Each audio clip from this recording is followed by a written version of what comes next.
안녕하십니까. 양천구 역사에 이어서 신월육동 역사와 데이터 통해서 신월육동의 지금 현재 특성들 조금 살펴보는 시간 갖도록 하겠습니다. 자, 뭐 많이 보셨겠지만은 여기 그 양천구 지도고요. 신월육동은 이렇게 신월육동은 이렇게 가운데 위치해 있습니다. 보시면 아시겠지만은 양천구 동들 가운데 몇 안 되는 다른 구와 접해 있지 않은 동입니다. 오롯이 사방이 신정 1동 정도가 그런데요. 두 동은 오롯이 그 양천구 안에만 존재하는 그런 동이죠. 그다음에 규모도 그렇게 크지 않습니다. 지도상으로 봐서 가장 작은 것 같기도 하고요. 신월육동, 목삼동 있는데 굉장히 작은 아담한 지역이고, 그래서 어찌 보면은 훨씬 더 이 안에서 활동하시기 뭐 좋으실 수도 있습니다. 사실 이제 동이 너무 커지게 되면, 물리적으로 커지게 되면은 끝에서 끝까지 이동하는 게 힘들면 한 동으로서 이렇게 그 사업하기가 쉽지가 않더라고요. 그에 반해서 신월육동 같은 경우는 그런 쪽은 훨씬 더 그런 좋은 상태 같습니다. 자, 지도상으로 이렇게 나와 있고요. 신월육동 있고요. 이렇게 해서 양천구의 드문 약간의 녹지도 가지고 있고요. 그런 동입니다. 그 다음에 저는 여기 그 초등학교 이름이 지도 보고 너무 마음에 들더라고요. 신남초등학교예요.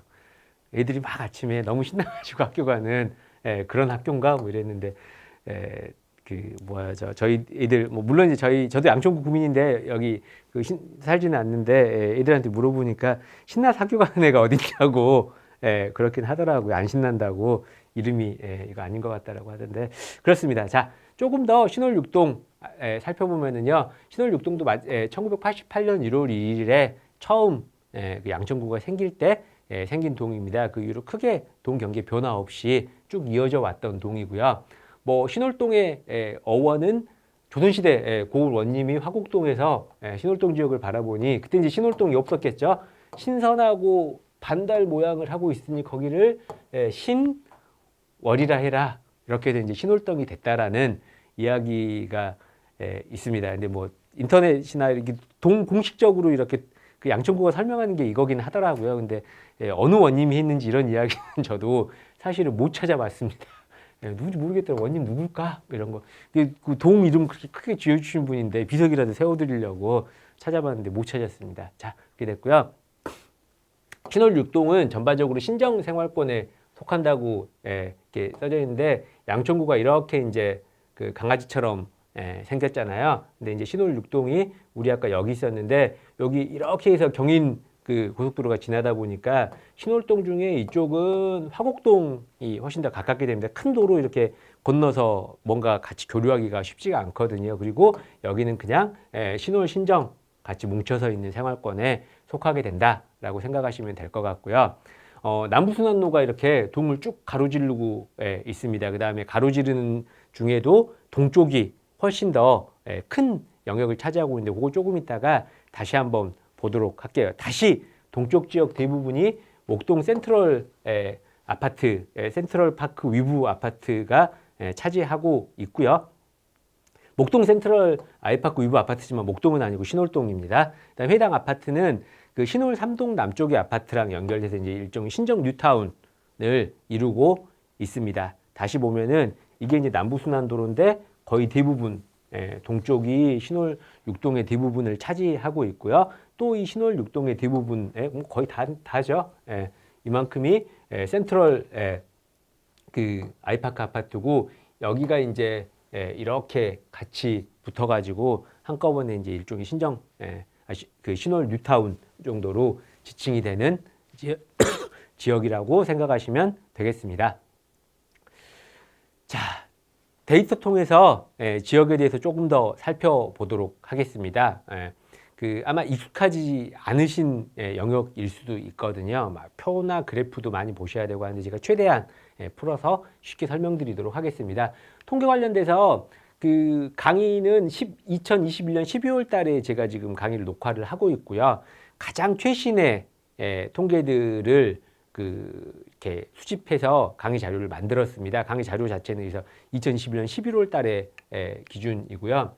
네, 다만 제가 이제 그 고민을 조금 했었거든요. 1, 2년 전 통계를 해서 이렇게 통계 시점을 다 맞춰서 쓸 거냐, 아니면은 통계 시점을 이렇게 조금 틀더라도, 그러니까 어떤 데이터는 2021년 10월 데이터도 있고 어떤 데이터는 2020년 19년 데이터들도 있거든요. 가급적 개별적 통계의 최신 데이터들을 다 사용을 하다 보니 일부 데이터가 조금 모순이 있을 수가 있습니다. 그렇지만 여러분들이 이거 통해서 그냥 전반적인 추세 살피고 우리 동이 이런 형태로 돼 있구나, 이렇구나를 살피시는 데는 큰 무리가 없을 것으로 생각이 됩니다. 자, 신월 6동 기본적인 인구 관련 기본 통계들 살펴보도록 하겠습니다. 신월 6동은 다른 동들에 비해서 굉장히 아담합니다. 어느 정도로 아담하냐면요. 양천구에서는 가장 아담한 편이죠. 총 5,296세대. 뭐 이렇게 세대수 많은 동에 비하면은 절반도 안 되는 작은 세대수고요. 뭐 실제로 땅도 그렇게 넓지 않았고요. 인구도 그래서 가장 작습니다. 다른 데 뭐 3만 명, 2만 명 정도가 대부분이거든요. 많으면 이렇게 5만 명 가까운, 기분 좋은 날은 이러면 5만 명 넘고 이사 좀 몇 집 더 들어오고 나면은 몇 집 이사 나오면 5만 명 안 되고 이런 상황일 텐데, 가장 작은 뭐 큰 동에 비하면은 3분의 1 정도밖에 안 되는 그런 그 인구를 가지고 있는 동입니다. 그다음에 외국인 역시 굉장히 동에 거주하는 외국인 분들이 적은 편에 해당하죠. 49명이니까 사실 여기 안에 24명도 있고 하지만은 국제화된 서울을 생각을 하면은 사실은 굉장히 극단적으로 작은 외국인 인원에 해당을 합니다. 제가 그래서 그 많은 통계에서 그냥 외국인 부분은 빼고 한국인만 계산한 통계들을 많이 사용을 했던 이유기도 하고요. 세대당 인구는 2.6명입니다. 서울시 평균인 2.16명, 양천구 평균 2.46명보다 훨씬 많은 편에 속하죠. 그렇다 그래서 뭐 목일동이나 목오동처럼 이렇게 3명에 달하는 숫자는 아니긴 한데 뭐 그 정도 빼고 나면은 가장 많은 그 평균 그 세대당 인구가 많은 동이고요. 사실 이제 목동 신시가 아파트가 위치한 동들을 빼고 나면은 가장 높은 축에 속한다고 생각을 하셔도 될 것 같습니다. 65세 이상 고령자는 전체 인구 그 13,800, 14,000명 정도 되는 인구 가운데 1,800명 정도인데요. 이렇게 많지 않은 비율에 해당을 합니다. 평균 연령 40.5세 어떤가요? 서울시 평균보다 굉장히 젊죠. 다른 그 양천구 몇몇 젊은 40대 초반 동들하고 어깨를 이렇게 가늠하게 젊은 동에 해당하는데요. 뭐 금방 찾아볼 수 있는 유년부양비라는 게 어떤 거냐면요. 0세부터 14세까지들의 아이들 숫자를 15세부터 65세까지의 성인 숫자로 나눈 숫자거든요. 유년부양비가 20입니다. 여기 100명당 아이들이 20명 있는 거거든요. 이 20이란 유년부양비는 마찬가지로 그 어떤 목동 신식 아파트가 있는 몇몇 동들을 빼고 나면은 굉장히 높은 비율입니다. 아이들이 어마어마하게 많은 동네라고 생각을 하시면 돼요. 노년부양비는 17.2입니다. 서울시 평균보다 훨씬 낮고요. 양천구 평균보다도 훨씬 낮습니다. 노년부양비는 65세 이상 인구를 15세부터 65세의 인구로 나눈 거고 그래서 아이들, 그러니까 단적으로 0세부터 15세까지의 아이들이 65세 이상 노인보다 훨씬 많은 동네입니다. 이 숫자 이렇게 쭉 살펴보시면 아시겠지만은 뭐 많은 동은 아이들 10명에 어르신들 26명 이렇게 되는 동네들도 많이 있거든요. 그래서 그 노령화 지수 이 두 숫자의 비율이 100이 안 되는 지역이거든요. 굉장히 드문 지역에 해당하면 서울시 평균이 150. 여기 그 아이들 10명 있을 때 어르신이 10명 있을 때 어르신이 15명 있는 게 서울시 평균인데 그에 비하면은 굉장히 정말로 젊은 지역이라고 생각을 하시면 될 것 같습니다. 5세 단위로 이렇게 잘라놓은 인구의 통계인데요. 뭐 아이들이 굉장히 많습니다. 여기서 굉장히 특이한 건 뭐냐면은요. 목 1동이나 목 5동의 데이터를 보시면은 0세부터 5세까지의 아이들이 뭐 700명, 800명 이러다가 그 초등학교 취약하고 다니는 아이들의 인구가 급격히 늘어나는 3배씩 늘어나는 모습을 보실 수가 있거든요. 근데 이 지역은 특이하게 0세부터 9세까지의 아이들이 훨씬 많습니다. 그리고 조금 오히려 더 줄어드는 그런 추세고요. 이런 지역들이 아이들 인구가 이렇게 늘었다가 다시 줄고 부모님 인구가 이렇게 늘어나는 형태를 보이고 있는데 20대, 30대 가도 인구가 크게 줄지 않습니다. 지역이 크게 줄지 않고 오히려 40대 초반을 기점으로 인구가 이렇게 늘었다가 이렇게 점진적으로 뭐 이렇게 좀 줄어드는 그런 형태를 보이고 있는데 이거 표로 한번 살펴볼게요. 신월육동, 신월육동이 어디나 신월육동이 요 갈색인데 이렇게 돼 있는 이렇게 그 모습을 우리가 이제 볼 수가 있거든요. 그래서 그 목동유처럼 학생과 여기만 이렇게 듬뿍 많고 이런 것들이 아니라 적절하게 인구 전반이 분포되어 있는 특히 이제 굉장히 특이한 건 어쨌거나 요 또래 아이들이 훨씬 더 많다는 그런 거 같습니다. 요 또래 아이들이 훨씬 많다는 거. 이건 이제 이 지역이 어떤 지역이냐면은 뭐 신혼부부들이 결혼해가지고 이사 와서 여기서 아이를 낳다가 이웃에 있는 뭐 목동 이쪽이랄지 이런 동으로 교육 목적 때문에 학군 때문에 이사 가고 있을 수도 있다라는 그런 조금 여기서 신기하게 좀 줄거든요. 인구가 아이들이 줄는데 아이들이 그러니까 저 자기 발로 이사 갈 리는 없고요. 부모님이 같이 이사를 가니까 이제 이사 가는 그런 형태라고 생각을 하시면은 될 것 같습니다. 자, 가구원 수별 가구수입니다. 이거 어떤 거냐면은 1인 가구는 몇 명이고 2인 가구는 몇 명이고 3인 가구는 몇 명이고 하는 것들을 보여주는 건데요. 신월육동에 4,800세대 정도 되는 가운데 일단 1인 가구는 뭐 그렇게 많지는 않습니다. 전체 가구요만 20% 정도 874명 정도 이렇게 하고 있는데 특이한 건 2인 가구가 가장 메이저입니다. 2인 가구가 가장 메이저고 그 다음에 3인 가구 있고 4인 가구 가면서 쭉 줄어들거든요. 그게 이제 어떤 의미냐면 여기 보면은 목일동은 2인 가구 2천, 3인 가구 3천이잖아요. 메인이 자녀 하나 있는 가구인데 비해서 여기는 자녀를 하나 낳게 되면 오히려 줄어드는 숫자적으로 이렇게 보여주고 있거든요. 어쩌면은 아까 말씀드렸던 대로 여기서 이렇게 자녀 낳고 자녀 교육을 위해서 다른 쪽으로 조금씩은 이사를 가시고 조금 더 욕심이 있다거나 하면은 오히려 이사 떠나실 수도 있는 그렇게 생각할 수도 있고 또 한 가지 가능성은 아직 지역에서 이렇게 자라는 아이들이 이때 그 이사 와가지고 요 시점에 이사 와서 아이들이 그냥 자연스럽게 그냥 늘어나면 되는데 이제 이사 와서 막 나온 아이들, 아기 때 그냥 이사 온 아이들이 아직 많은 지역이라고 생각할 수도 있고요. 그래서 이런 것들은 한번 지역의 그 이렇게 섬세한 상황들 그래서 어떤 것들이 조금 더 있으면은 아이들이 여기서 조금 더 잘 자랄 수 있겠는지 어쨌거나 10세 미만의 인구가 이렇게 많은 건 굉장히 특별한 지역이라는 뜻이거든요. 특히 이제 이 유치원 0세부터 4세까지 인구는 이 지역이 그 양천구에서 가장 인구가 적은 동임에도 불구하고 요 또래 인구로는 3등이잖아요. 3등, 4등 정도 되나요? 그러니까 인구 여기보다 몇 배 많은 지역보다 이 꼬맹이 인구가 더 많은 곳입니다. 그래서 아이들을 조금 더 잘 배려하고 잘 케어해 줄 수 있는 동네가 되면은 훨씬 더 좋을 것 같은 압도적인 아이 구성 비율이라고 생각하시면 될 것 같거든요.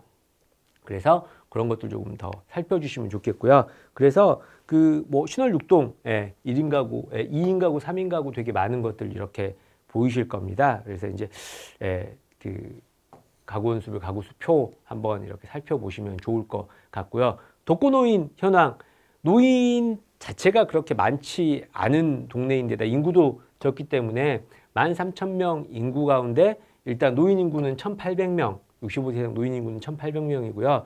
그 가운데서도 그 65세 이상 독거노인은 300명이 채 되지 않습니다. 그러니까는 여기 뭐 통계상으로 보시면은 독거 하시는 어르신이 가장 작은 동입니다. 그러니까 뭐 이건 대부분의 동들에서 이렇게 집들이 아이를 키우고 있으니까 상대적으로 노인 인구 비율도 적고 혼자 사시는 분들도 압도적으로 적은 모습을 볼 수가 있네요. 그래서 80세 이상이시면 혼자 사시는 분은 45분 정도. 다른 동에 비하면은 정말 그 절반 정도밖에 안 되는 그런 지역이라고 생각을 하시면 되겠습니다. 그 다음에 그 생활이 어려우신 그런 분들 같은 경우는 보시면 아시겠지만 100명이 채 되지 않는 그런 지역이니까 뭐이 정도면은 거의 그 주민센터에서 그냥 이렇게 독거노인 가운데 수급권 가지고 계신 분들은 거의 맨투맨으로 관리해 주는 그런 수준. 주무관님들은 이쯤 되면은 이름을 다 외우고 계시더라고요. 일 열심히 하시는 분들은 그런 정도라고 생각을 하시면 될 것 같고요. 성별, 당연히 뭐 그 독거노인 분들, 여성분들이 그 훨씬 더 많은데 그 비율상으로 훨씬 더 이렇게 눈에 띄게 더 여성분들이 되게 많이 계시네요.